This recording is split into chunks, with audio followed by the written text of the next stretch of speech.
the real, raw, honest conversations about parenting teenagers in today's world. No filters, no sugarcoating, just truth, compassion, and practical insight from experts, educators, and parents who are right in the trenches alongside you. This podcast is where parents come to hear the conversations they didn't even know they needed. My mission is simple: to help you feel supported, informed, and empowered so you can build the connection with your teen that you truly want. If you want to go deeper into this work with me, stay until the end, and I will share how you can connect with me. From my heart to yours, thank you for being here, for doing the hard work of parenting, and for choosing to grow right alongside your teen.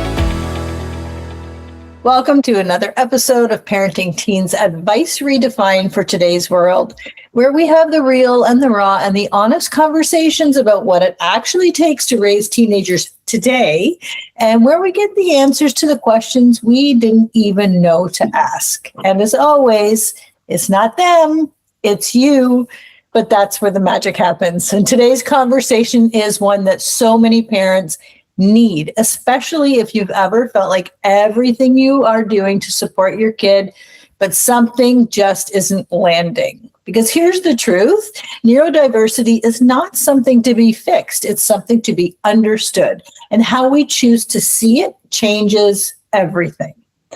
So today we are exploring a powerful perspective of neurodiversity is the prism lighting the table, and how we embrace that matters.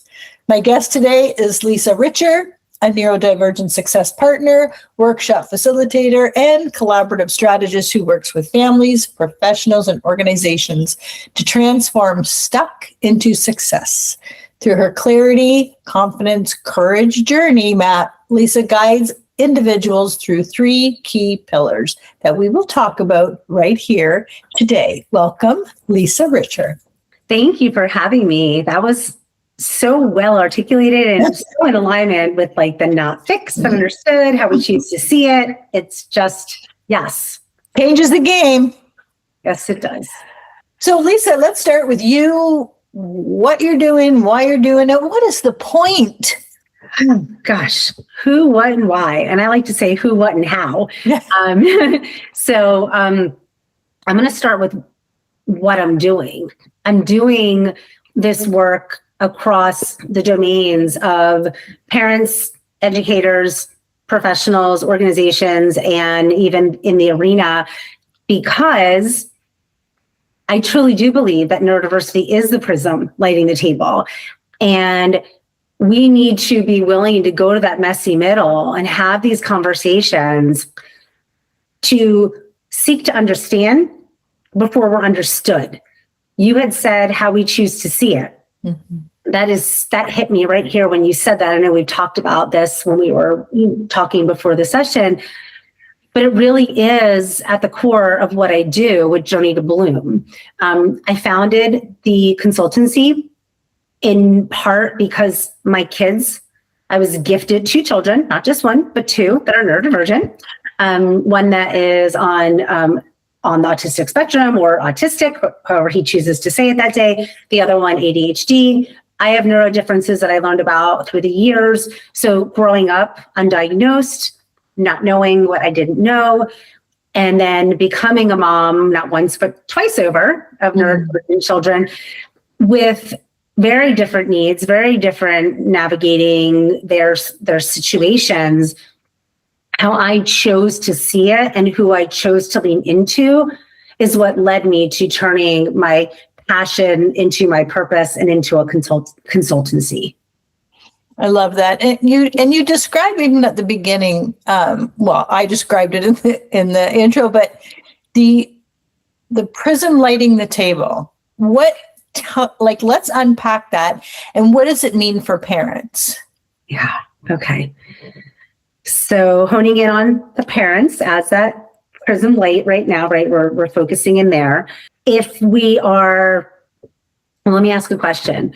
Are we going down the path of, for parents in general, are we looking at parents at we're talking about the kitchen table right now, or are we talking about the classroom table? Let's talk about kitchen table, because that's where it's going to start. Okay. So when we don't choose to seek to understand, to meet somebody where they are, to, instead of reacting, getting curious, to understand, even if you don't, to appreciate, even if you don't understand it. Especially with a neurodivergent individual, you are pushing against the grain. So when you're coming and talking, I'll give an example myself with my family. People did not understand me growing up. People still don't understand me often. But I was the one of 4 of us, parents and brother, at the kitchen table that we would have conversations. And 9 times out of 10, I felt like it was me against them. They just didn't get it. They thought that I was not getting it, or that I was just being stubborn, or I just didn't want to listen to them. But the reality of it is I truly wasn't understanding. And the other reality of it was I didn't feel like they were even trying to understand me. And so the dynamics was like 2 negative pieces of magnets, just constantly never coming together in a way that I could be regulated. And so for me, that prism lighting the table was the fact that we were not in alignment in how we communicated or how we saw the world. And because of that, I literally lived in a state of dysregulation and survival mode most of my life. Yeah. Yeah. You know, when I think about the phrase, meet them where they're at, which I use all the time, what I think sometimes there's this misinterpretation of that, where parents are like, yeah, I know they have a diagnosis and I know they have this, so I'm going to put all this in place for them. And then they get to school and the teacher gets the IEP and says, yeah. Okay, I'm going to put all this in place for them. But is there I feel like there's a gap there sometimes where we don't allow the kids to come to the table and we say, what can you bring to the classroom? What can you bring to this family, instead of imposing accommodations, imposing all of these solutions without really getting their input on what is actually working for you? How does this how do you see this process working out? How do you see this family vacation going? How do they have so many gifts. We all have gifts, but I think sometimes in our intention to be supportive, that we forget that there's someone at the other side. It's like, it's like helping the lady across the street with the cane. She doesn't want any help. She can get there. She's fine. But can you let her sit on the, like incorporating and collaborating with the people that we're working with instead of imposing all these solutions, accommodations. What do you think? Absolutely. So it's what I often see is someone gets diagnosed and there's one of maybe 3 or 4 things that happens. One, it's like, oh my God, my child's going to be labeled. Now I need to hide or be in fear. Another thing is that now that we have a diagnosis, we have to put all of our eggs in. And another thing is sometimes they're like, it's just going to go away. Don't worry, it's just going to go away, right? Well, none of those are true. And I'm a big believer that diagnoses inform. They do not define who a person is, but it is data and information that helps us figure out how we come to the table, how we leverage what works for that child or doesn't work, and how that all comes together. And while, as you were saying, meet them where they are, and we've talked about this because I do that as well, and that messy middle is really where they are. The problem is we want to say that we can just ask, but many times, whether we grew up like I did, where I would ask questions and be told, you don't know what you're talking about, that doesn't make sense, stop asking questions, I was too much this, too that. So then I shut down even more. And then I stopped trusting my gut, and then I stopped trusting my intuition. And so I've spent the last 6 years kind of moving through those personally and coming to a place that I do still get triggered. I do still have trauma moments, but I now have the tools. And it's because I finally just asked for help. Yeah. What is going on with me? Why am I so dysregulated? What is happening here? How do I fix this? How do I heal myself? Not fix myself, heal myself. And what I think is that for most of my life, my intuition was always right. My body was telling the story, but the world around me was telling me not to listen to it when it was really always the right thing to do. So when you're dealing with a neurodivergent, I don't want to say you're not fixing them. When you're partnering with, I don't want to say dealing with, when when you're engaging with, when you're collaborating with, ask their opinion. But don't ask their opinion like, well, what do you think? Or why would you do that? Or, well, don't you think you need to take responsibility for that? Or when are you going to own that? That's not asking. That's you might think you're asking, sitting across the table from your child with, when are you just going to get over that? Or when are you going to take accountability for it? Or why didn't you just tell me what you needed? Yeah. You have to remember, kids are kids. I think the studies now say until they're 26, their brains aren't even fully. Yep.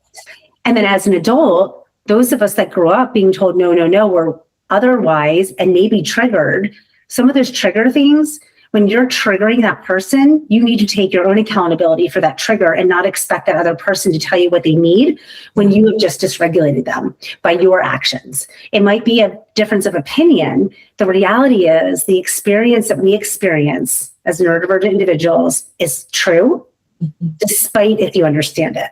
Yeah. And so we have to include the kid, to come full circle to what you asked. You have to include the child.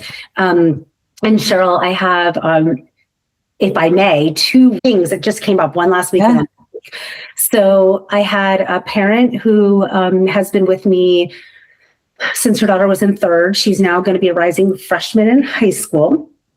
And this was a family that was, the mom was fighting for her child to stay on diploma track here in the state that I live in. They wanted to take her off. She hired me. We did end up, long story short, we did end up getting her to where she needed to be in a non-public placement, starting to grow and thrive.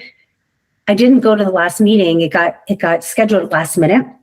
And so the mom was like, I didn't want to bother you. And things were chaotic. And I thought we'd have it. Not only did they do a great job in that meeting, the daughter was in the meeting, told them what she wanted to do as a freshman, where she wanted to do some internships, where she wanted to learn some of her life skills, still on diploma track now. And she advocated for herself. And so I said to the mom, not only am I celebrating you, that you felt comfortable doing it without me. I wasn't there. I was sad because I wanted to see it. I wanted to celebrate it. Yeah. But oh my gosh, this child that people kept saying would never be on diploma track, we need to just wipe her off and do certificate. He's now going into a freshman in high school telling you what she needs. It was beautiful. Old. Oh my gosh. So then I have one more that just came in today. I'm looking at my phone because I don't want to miss. Okay, so I check in with clients on occasion. Oftentimes they have me on like packages where it's kind of like being on retainer, where whenever you need me, I'm available for you.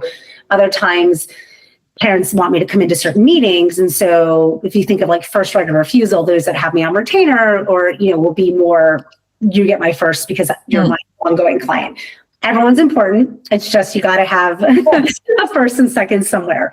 So this was one of my parents that comes and goes when they need it. And they said, I've been meaning to reach out to you. I decided to let my daughter stay home for a meeting and talk for herself because they did the meeting without me, which again, love it. It made it so much easier. They were so impressed that she could advocate for herself and gave her anything she asked for. She also better understands what she can ask for and how, so that helps. And if she has questions, she now knows who she can go to. Thanks for checking in. I meant to message you.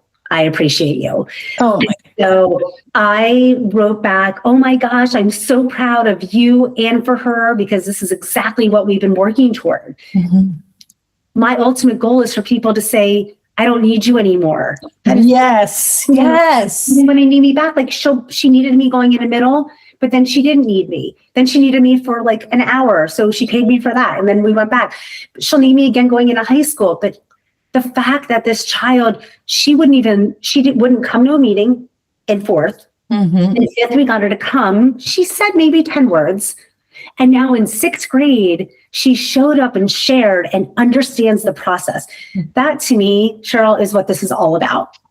And you're preaching. I love it. That is what the PRISM neurodiversity is the prism lighting the table. That is what that means. That's gold. It's gold. And I'm not sure if we talked about this. So part of my role when I was in the high school was going to the grade 8 meetings, bringing the kids into grade 9. And I wouldn't sit in the meeting unless the kid was there. And principals, parents were like, oh, no, let's just have no, it's not happening. And I would not have the meeting unless the kid was called into the meeting, and it would be canceled and rescheduled. I wasn't jerking around. This is what we're doing. And to me, this is something that should have been done grade 6, grade 7. A lot of parents, they have these $7,000 assessments, and then they have this intricate IEP, and the kid in grade 8 has no clue what's on it. And it's like, who's driving the bus? Exactly. So it's interesting. So you, in Maryland, I don't know if this is in every state, so I'm just going to use Maryland.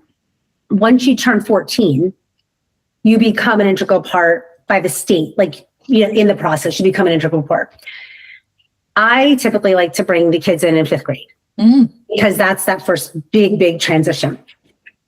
However, I now talk with the parents about if that makes sense, because I brought my own child in to his 5th grade, and he didn't want to look any different going to a new school, still with his elementary friends, but with new other kids, new teachers. Didn't want to look different. So it was like, oh, I don't need that accommodation, or I don't need that. So we let him have a voice.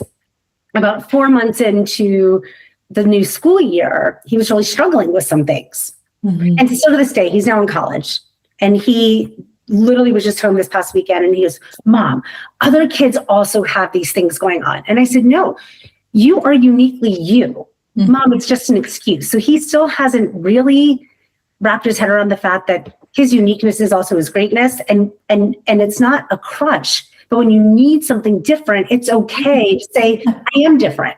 And the pressure he puts on himself is so grand. So it was the pressure at that point back then to be like everyone else.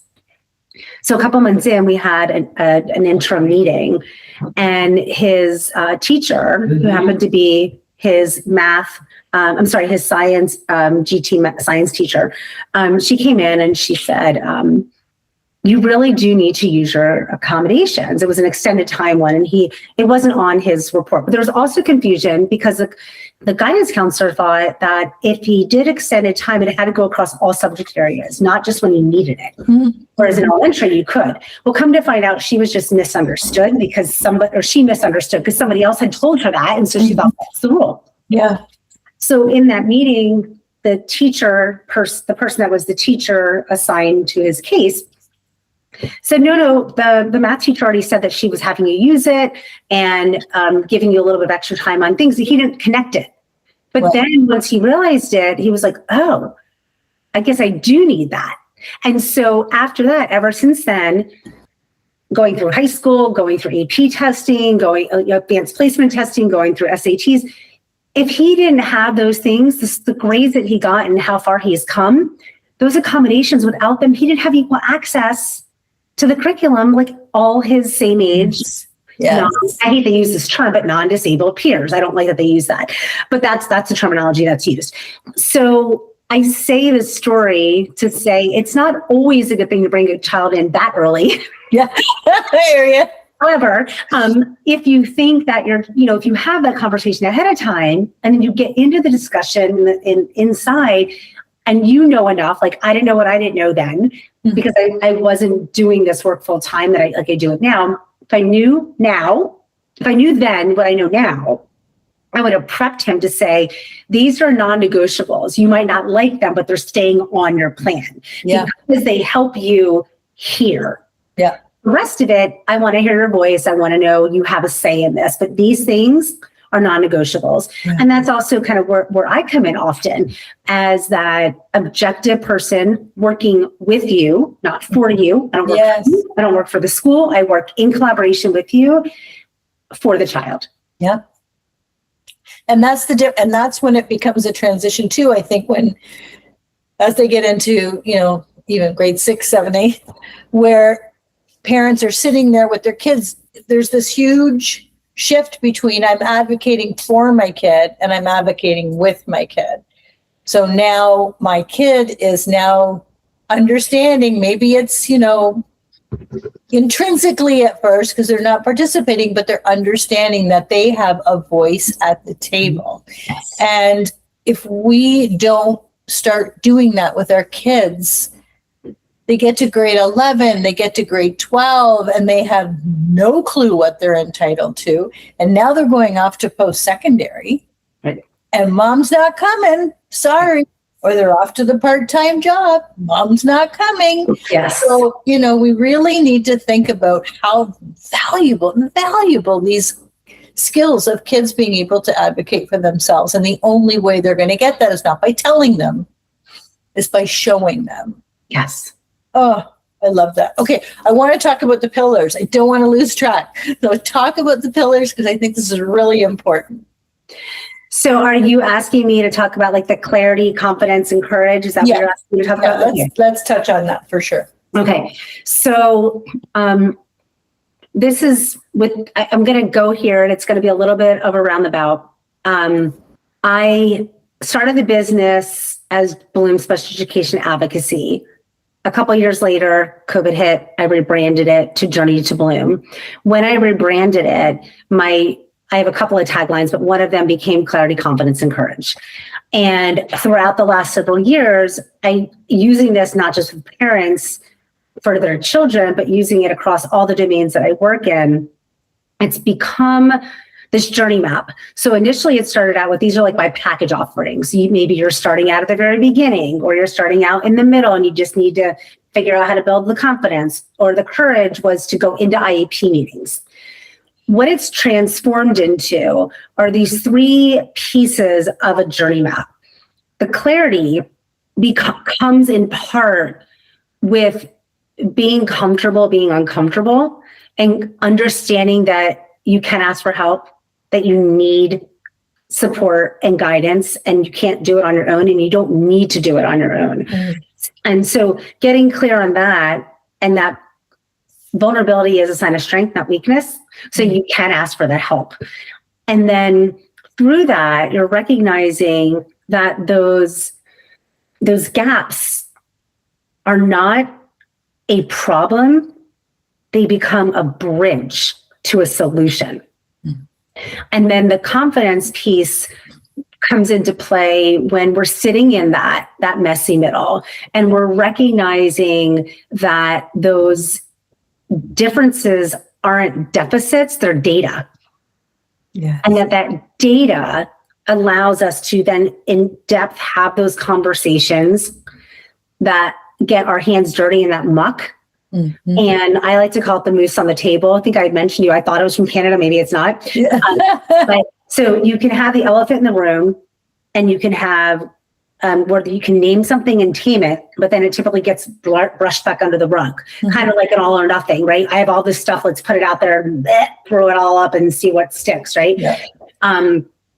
But then the moose on the table is having those difficult conversations.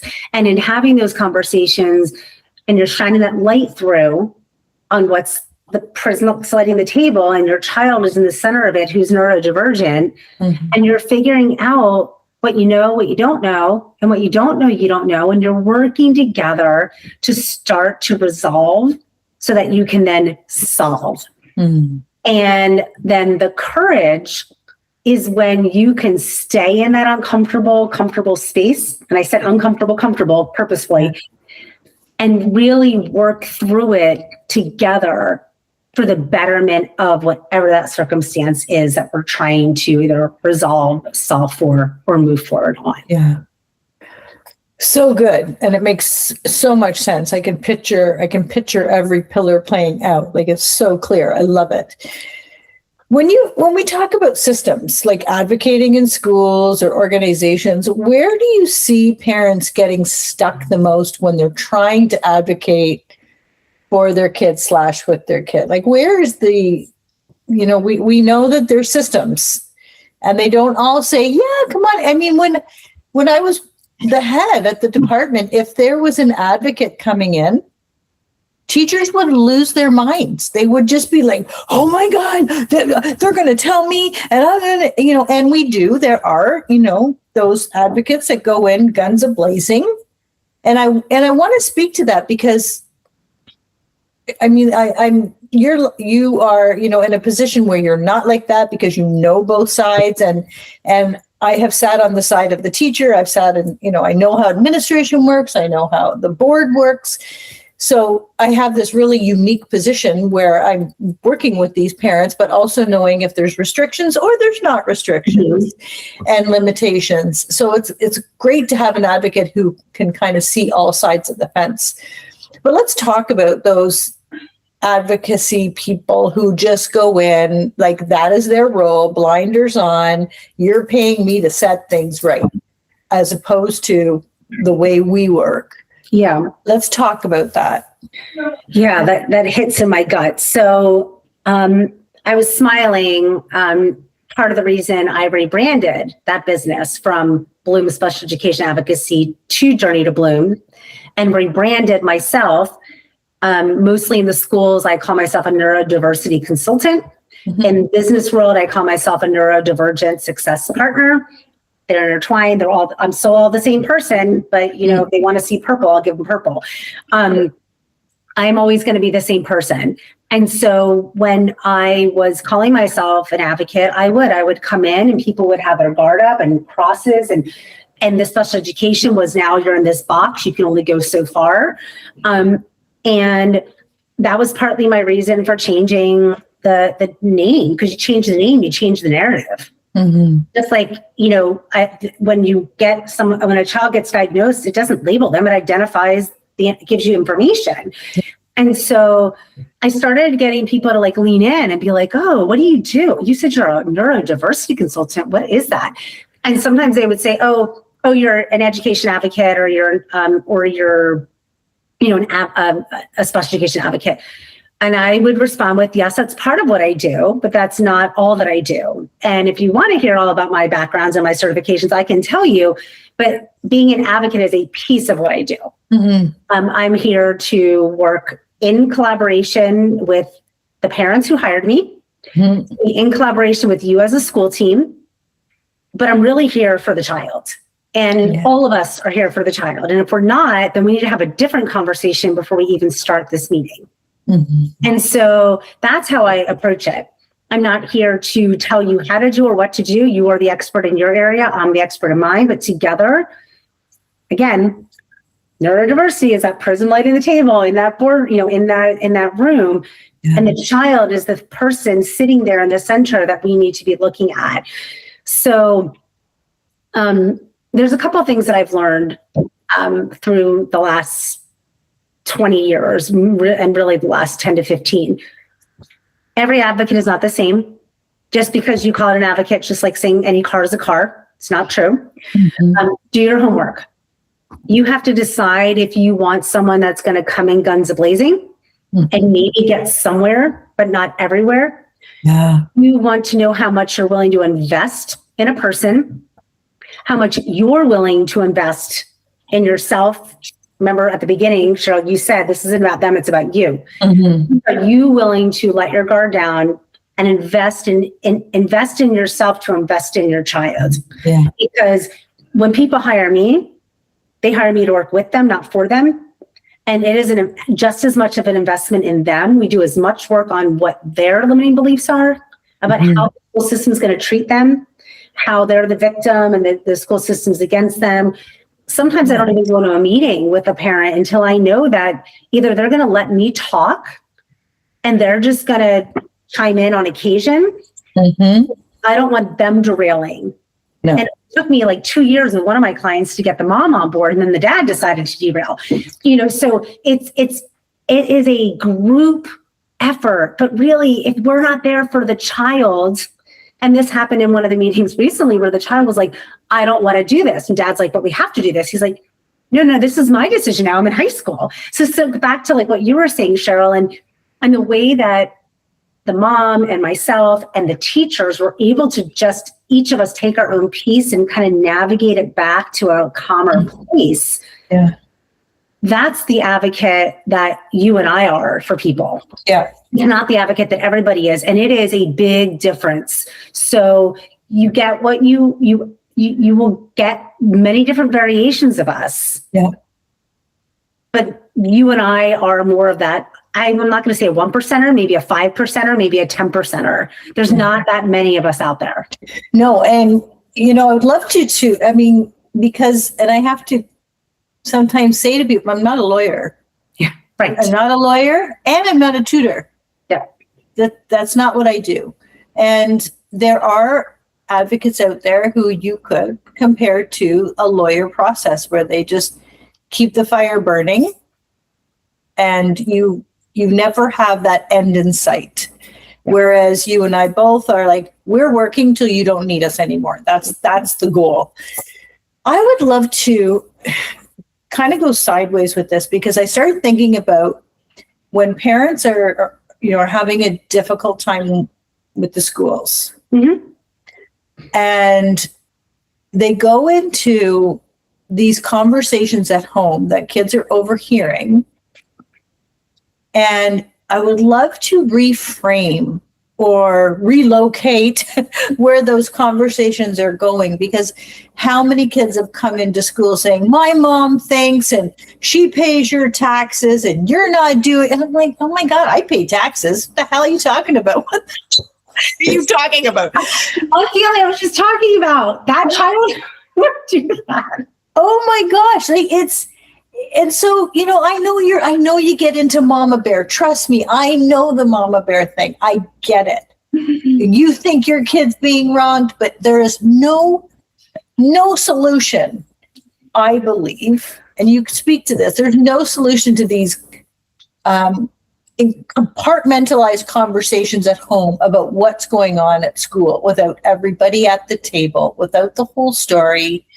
And what are you putting into your kid's head when you say, oh, I'm going to sue that teacher, and if he says that one more time? Like, I get the defensiveness. I understand it. It's your kid. I totally understand it. However, can we shift how we think about things, how we have these conversations at home, so we know we are empowering our kid and not infuriating our kid?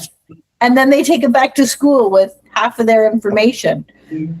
Yeah, it's a great question. And when you think about that journey map mind, the clarity, confidence, and courage, and then you can tie in my Ripe Ideas roadmap, which is like reflecting, implementing, practice, and evaluating. I lowercase because they're micro shifts in implementation. That implementation piece is really important to think about. When we're becoming reactive and defensive, is it because we don't understand the whole picture? Is it because we don't understand the person we're talking about? Is it because the person we're talking to doesn't have all the information either? And now both of us are getting heated and we're going at each other instead of working with each other. There's so many facets that can come about because of issues with schools. Let's face it, we all become that mama bear, and we all will, at some point in time, say something in front of our kids that, just like when we fight as spouses, right? Mm-hmm. We shouldn't say that in front of the kid. Well, sometimes it's just going to happen. The question is, how often does it happen? And the bigger question is, are you part of the problem, or are you trying to be part of the solution? Yes. I love that. That's such a way to think about it. Write that on your fridge if you're pissed off. Because if you're trying to be if you're just reacting and you're defensive, then guess what? You're just as much of the problem as the teachers are. If you're trying to be part of the solution, then it becomes, okay, who have I talked to? What is not working? Who else do I need to bring into the conversation to try to solve this problem? Mm-hmm. Can I do it myself, or do I need to bring someone like Lisa or Cheryl with me to be a calm presence in the midst of this emotional heightened state? So this goes right back to what Cheryl, you said at the beginning. This isn't about them. This is about you. Mm-hmm. Yeah, I think it's so important. Those what you think is behind a closed door conversation, or if you think, oh, my kid needs to know I'm protecting them and I'm there to save them, it's going sideways when you're not part of the solution. I love that. I even love that idea of, if parents are finding a challenge, they phone the school and say, I need to be part of the solution. We need a meeting to be part of the solution. When you're starting off with that frame of mind, I think even that would change the game in a meeting. But, yeah. We're trying to solve some problem. We want to be with you to solve these problems. You're absolutely right. It is. Yeah. And even when the advocate comes in, I mean, I've seen faces change. When I have a client now that's at a school that I worked with 4 years ago. And back then, I think I did still call myself a special education advocate. It was 4 or 5 years ago now, maybe even longer. Anyway, this person did not remember me. They're still at the school. And I said to them, oh, we worked together so many years ago. We did? And they're like, yeah. They're like, well, what do you do anyway? Like, yeah. So they didn't understand what neurodiversity consultant was. And they're like, you seem to know a lot. That's what they said. You seem to know a lot. What do you do anyway?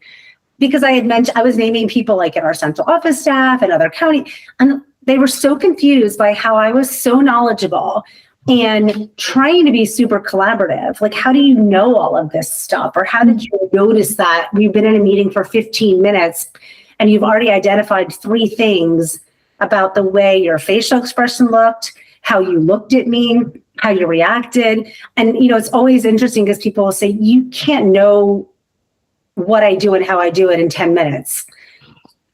I sometimes will get defensive if I'm in a survival mode state, but the short answer is yes, I can.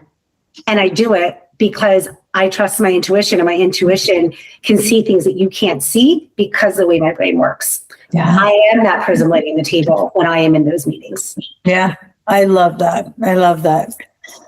This has been so fascinating, and I think it takes it to another level, one advocate to another. And I do call myself an advocate, but I combine it with educational strategist, family advocate. So everybody is included, I think all parties included, but I understand where you're going with that, which is very cool. Lisa, tell us, is there anything, first of all, that I didn't ask that you really want to share? I don't think so. I mean, we could talk for hours, I think, but we went in many different directions. And every time I do a podcast appearance, they're different. This one was certainly enlightening, collaborative. I think this is not the end. But I guess for parents, yes, I would say give yourself permission to ask questions and to truly listen to the answer. Because we are so much better together than we are by ourselves. And at the end of the day, Cheryl, like you and I have said, we are in it for the children. Mm-hmm. We're in it for the young adults. And sometimes I'm even in it for you listening because you were an undiagnosed child that grew up to be an undiagnosed adult that may be diagnosed now or may not be, and is struggling with some of these same things that you're hearing us talk about with your bosses, with your colleagues, with your spouses. That's why my framework works across all those different domains, because my background is very eclectic. I'm not going to use the same verbiage with everybody, but we'll use the same framework. So know that there are people out there like you and I that do it differently, that are willing to help, and that you're not in this alone. And if you don't know who that team should be, then we can figure that out together. Yeah. And I always like to say, especially in these conversations where parents are like, oh my God, I'm so lost, I'm failing, nothing's working. Listen, you're not failing if you're still listening to podcasts, if you're reading the books, if you're asking the questions, you are still in the game. And it is the hardest game you'll ever play, I promise you. Raising teens, unbelievable. Raising teens is hard. Raising teens who are neurodivergent is even harder. Another layer. I mean, it's only easy when they're sleeping and then they wake up and it starts all over again. But they're lovely and it's wonderful. And there's just nothing like, a connection that you can have with your teen, about all of this. Like it really empowers them and empowers you and allows for, these relationships that go beyond 18 instead of, oh my God, I'm waiting till they're 18 so I get the heck out of here. I can't stand it.